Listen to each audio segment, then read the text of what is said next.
Guys, what's going on? I hope you guys are well. I hope you guys are staying safe. Guys, I want to smash the like button, hit the subscribe button, share the video, of course, as always. Guys, I want to read out an interview that Dmitry Bivol did for his up-and-coming fight with Canelo. I'm going to talk you through his psyche. He said, of course, he has good power and good skills, but most people think of him as untouchable or he's unstoppable. He has enough power to beat super heavyweights, said Dmitry. Then he goes on to say,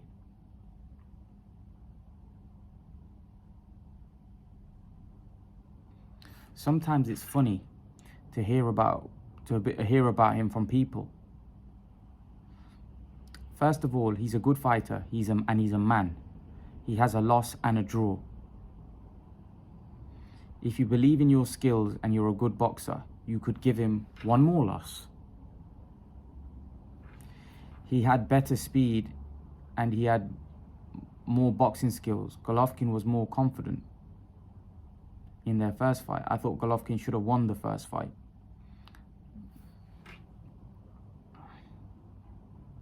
So that's what Dmitry Bivol had to say. First of all, he's a good fighter. He's a man. He has a draw. So basically what he's trying to say is that he's trying to give himself confidence, of course, that, you know, a lot of people are building Canelo up to be this guy that's a monster. And Bivol is saying, I'm not buying into it. He's a man. You know, he's not unbeatable. You know, is Canelo now got the image of an unbeatable fighter? But is it the case that the guys that he's been fighting are just not on his level? But now he's stepping in the ring with somebody that is on his level. And what I mean, not necessarily on his level in terms of experience, in terms of what he's accomplished, but in terms of his level, in terms of now he's fighting somebody that's a lot better than what he's been getting in the ring with recently. And is a lot bigger than him. So is he finally going to meet his match? And what Bivol is saying is that, look, he's a good fighter. There's no doubt about it. He's got skills. But he's lost before, all but a long time ago. And Golovkin showed that he was human because he wasn't able to dominate Golovkin in both fights. They were very close. But Golovkin's an exceptional fighter. Mayweather's an exceptional fighter who beat Canelo quite comfortably. A lot of people say, well, that was a long time ago and Canelo... But the thing is this. Canelo fought a lot of other good times around that time, but they weren't able to beat him. But Mayweather totally dominated him. This is what you've got to also look at. Yeah, Canelo is a different Canelo right now, and to beat this version of Canelo is difficult. But let's not forget, Canelo never lost at that time when he fought Mayweather. He fought decent fighters prior to Mayweather, and he fought decent fighters a couple years after Mayweather. They couldn't beat him because they weren't Mayweather. Do you understand? So this is the point I'm trying to make, is that Canelo, for me, right now, I've also bought into the mindset that he's unbeatable, in the sense that I feel like until Canelo gets beaten right now, I'm not going to believe it, because I actually think he's even better than what he was when he fought Golovkin. Not to say that this version of Canelo would beat Golovkin far more convincingly if Golovkin was in his prime. No, because I said to you that I think if they fought 10 times, I think the fight would be tough 10 times. It has nothing to do with how good Canelo is now. I think Canelo was very good back then. I just think Golovkin was an absolute monster. But it's whether Dmitry Bivol is on those guys' level. Bivol might be exceptional. I do think Bivol is better than what he's been facing for a very long time. I do think Bivol is, like, after Mayweather and Golovkin, is Bivol better than everybody that Canelo's faced? I would have to say so. Cotto, yes, but Cotto was a smaller guy and he was kind of not in his prime. You know, Kovalev, yeah, but Kovalev was, in my opinion, in his prime better, but he was kind of slid, so I'd say Bivol is better than... I think Bivol would have beaten that version of Kovalev. So for me, after Mayweather and, look, who's he fought? Jacobs. I don't think Jacobs is better than Bivol.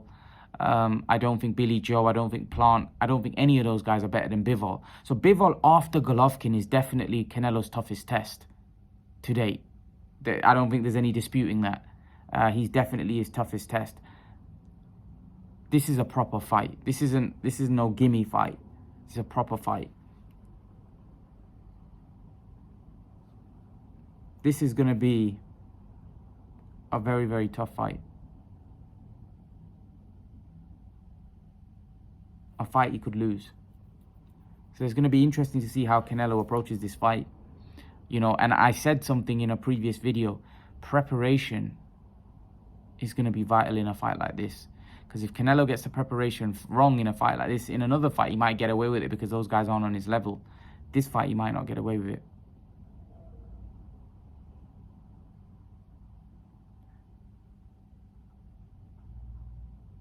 So it's going to be imperative for him to get it right. Otherwise, this could be very, very tricky for him. Very, very tricky. I'm looking, like I said, I'm looking forward to this from a competitive standpoint. I think Bivol is kind of frustrated that he's been underlooked and kind of undermined, and his skills aren't being put into consideration here, because Bivol is a top fighter. He's no bum that's coming over to get beat. You know, he's coming to win this fight. And Canelo's going to have to earn this light heavyweight title. It's not going to be something that's given us. You know, this is going to be very, very tough. Bivol has got the bit between his teeth, and these type of guys from, you know, Russia, Eastern Europeans, and they're very, very, they don't talk a lot. They don't talk a lot. They're very, you know, almost like cold-blooded at times, like, you know, but they're very ruthless once they get in the ring. Khabib Nurmagomedov, I know Bivol doesn't really fight like that, but Bivol, I mean, you look at Khabib, you look at Beterbiev, you look at Kovalev. They don't, I know Kovalev had a lot of trash talk with Andre Ward, but prior to that, Kovalev just used to come in, smash up, and get out. That's what they do. They don't talk a lot. You look at Kovalev. He was given an interview, and he said that Bivol can beat Canelo. Bivol has all the tools. See, Bivol is somebody that I've actually started watching a lot more depth. I saw his fight against John Pascal, and he was really digging into John Pascal. It looked like he had pop in his punches. But then I saw him against Craig Richards, and he looked very poor. Now, you'd have to say his last couple of fights, if he turns up like that against Canelo, he's going to get blown away. But you'd have to say that Bivol is probably going to turn up at his best. You know, he's going to be prepared. He's going to be motivated. You know, he's getting a huge payday. So you'd like to think he's going to turn up the best Bivol we'll ever see. And will that best version of his be good enough to beat Canelo? I think that's what's going to be the intrigue factor. A lot of people think this is a step too far for Canelo, and Canelo's going to get beat here. That might well be the case. That might well be the case. You know, who knows? Bivol might totally dominate the fight. He might just use his reach and jab, and he might just totally dominate. It might be too fast. He might just be too good. We just don't know. Bivol might be on another level. You know, this is the thing. We don't know how good these guys are, because they've not really been tested against the other elite fighters. Now, we assume that Bivol would blow away anyone at 168 without question. Like, Bivol would beat anyone from 168. But it's how good he is, because we know Canelo blew everyone away at 168. So we know Canelo's a level above all those guys at 168. It's whether Bivol is just so good, and then he's bigger, and then that causes Canelo a lot of trouble. Now, I don't see Bivol being better than Canelo in the sense that with Canelo's experience and what Canelo's done, and with the guys that he's been in the ring with, the amount of experience that he's gained, I can't see how Bivol is going to be much better. So I can only see this fight being, if it is going to be a fight which Bivol is doing well in, I think it's going to be a fight which is going to be nip and tuck. I don't see anyone dominating this version of Canelo. I don't see it. I just think Canelo at this point is too good to be dominated by anybody. I think he knows too much to be dominated. I think his boxing IQ is on another level to be dominated, especially by somebody that's not had the experience like a Bivol. But we'll have to wait and see. Like I said, this is the come out party for guys like Bivol. This is a come-out party for guys like Bivol. Now, is this going to be like a normal Canelo fight where, you know, a guy that moves in with speed is going to give him trouble for the first couple of rounds, and then Canelo's going to break him down and wear him out and knock him out? Is that how this fight's going to play out? Because that's how a lot of guys with Bivol styles fights play out. Lara gave Canelo, but Lara was a very good fighter, and Bivol has some of those traits. See, you look at someone when he fought Amir Khan. Amir Khan doesn't control the pace of the fight. He's a combination puncher. But Lara's different. Lara's not a combination puncher. Lara's a slick boxer. What I mean by that, Billy Joe was a bit like that as well. But Billy Joe, I don't think he really had the belief, in the sense that, you know, I felt like he was pity patting and away. Well, Lara was kind of doing that as well. But Canelo at that point, I don't felt like he was on top of his game. I don't think he was able to break Lara down. I don't think he had the IQ at that point to be able to break a fighter down like he did when he fought Billy Joe. And even Lara said this. Lara said that Canelo is much better now than what he was when he faced me. This is what Alexander Lara said as well. So this isn't something that I've observed. I think it's something that a lot of people have observed. I think Canelo has become very complete in terms of how to breaking fighters down. And I think that's very important when you're fighting a mover, when you're fighting a skilled guy, because not every time you're going to knock out a guy with one punch. Even the Khan fight, Khan was giving him a lot of trouble. His movement, his speed was giving Canelo a lot of trouble because Canelo doesn't have the fastest feet. But Canelo was breaking him down. Canelo was breaking him down slowly, until it wasn't just one big punch and Khan was gone. No. Canelo was wearing him down. He was breaking him down in order to land that shot. Yeah, that shot was able to land because of what Canelo was doing prior. He was making Khan a much more static target by hitting the body, and then he set up that big right hand. That's what he's going to have to do with Bivol, but it's going to come down to whether if Bivol is able to absorb Canelo's power, then Canelo's going to have a lot of trouble because Bivol could potentially outbox Canelo. You know, Canelo at times, he doesn't dominate rounds. Like, it's not clear that he's winning the rounds. Like against Billy Joe, some people had him losing, which I thought was bizarre.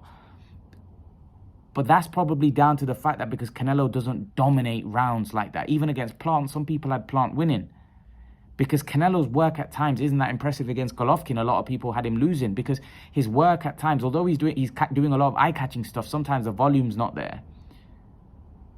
And it makes the fight look like it's closer than what it actually is. Like the Billy Joe fight, I had it 5-2, but, you know, Chris Mannix, I believe, had Billy Joe up.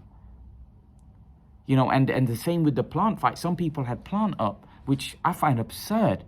But that's probably because Canelo doesn't dominate a round. Like, you know, you look at someone like a Khan, for example. When he wins rounds, he dominates the rounds. So it's quite clear to see, well, Khan's winning this round. Whereas Canelo doesn't dominate rounds like that. And that's why sometimes in his fights, it's subjective. People have the other guy winning a round rather than him. And I think in this type of fight, I think Canelo's going to have to put Bivol on the back foot. He's going to have to look to bash him up. But is he going to be able to do that? He's going to have to look to go down to Bivol's body, and I think he's going to have to make it clear.